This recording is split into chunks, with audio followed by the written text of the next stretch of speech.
Greetings, programs. Welcome to episode 13. Labeling, how redefining things changes nothing. So today's going to be a short one, and is in response to the responder on another vid. And Merry Christmas. And in an aside to today's topic, and to give the war on Christmas types the conniptions, yes, there is a war on Christmas. But it's a war on Christmas by the Bible.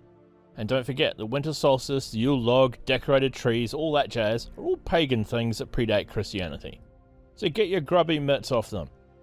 Jeremiah 10:1-5 says the following: Hear the word which the Lord speaks to you, O house of Israel. Thus says the Lord, do not learn the ways of Gentiles.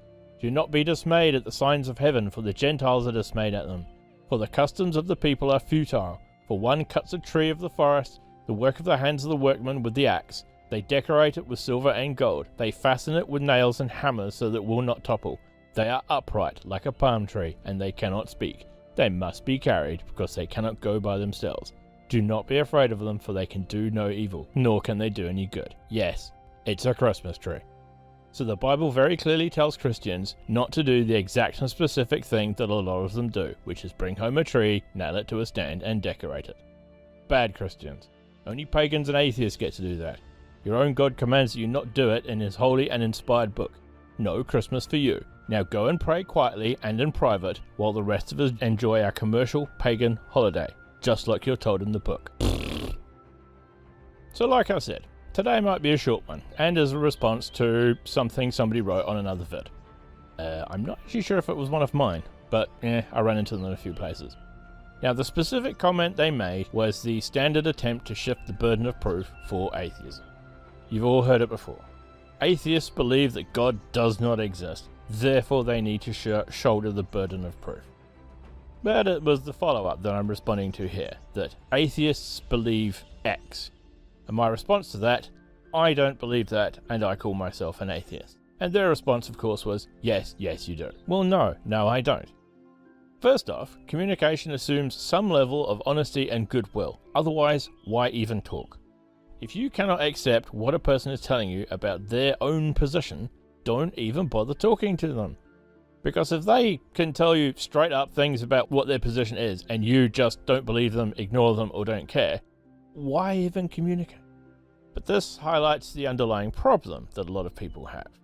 The near magical idea that if you change the label applied to a person or a thing, you somehow do something meaningful to the thing, or to the person to which the label applies.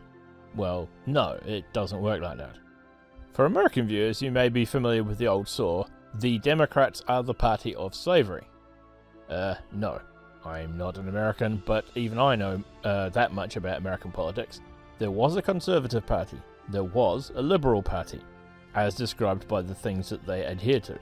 There still is a conservative party. There still is a liberal party, sort of.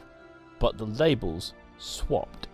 Which is why back in the day when slavery was a big thing, a lot of the people who were Republicans became Democrats, and a lot of people Democrats became Republicans, because they believed what they believed, and they changed the labels to match when the parties changed their platforms. And this is the same sort of thing as if I say, hey, I'm Rwandan, and you look at me and say, no, Rwandans are black, you're mostly white looking, you are not a Rwandan. It doesn't change what is. Nor does it change whether I was born in Rwanda or not, regardless of what actual genes I may have. As it happens, I was not born in Rwanda. Now, back to my specific example. I am a member of the group of people that do not believe in God. Some members of that group go a step further and assert that there is no God, as do I. But that does not change the underlying basis of not believing in a God. If you think there not only is no evidence, but such claimed gods are impossible, you are still an atheist. The label only describes what it's attached to, it doesn't control it. And if you disagree over what the label means, it still doesn't change what the label is attached to. Insisting that atheists believe there is no God will not make it true. Some do, some don't, but all of them lack any form of God belief. And so you are stuck. You either have to accept the label as used by the other person, or accept that the label that you are using does not fit. Insisting that all atheists claim that there is no God will not actually change what the person believes. So if there is a person who lacks God belief and takes no further position on God or gods, then insisting that atheists claim there is no God will not actually make that person claim the same, nor will it then also give them the burden of proof. God claimants still have that burden and have never yet met it. So stop it. It's a clear attempt to shift the burden of proof. And when you do that, you are very clearly showing everybody who's watching that not only can you not support the burden, but that you know that you can't support that burden and are thereby being dishonest. Right, that's it for this week. They've been getting a bit long of late, and this one's a bit of a short one anyway, because it's basically just a nuh-uh. Tune in next week for the next episode. Why we know there is no soul, and thus no afterlife.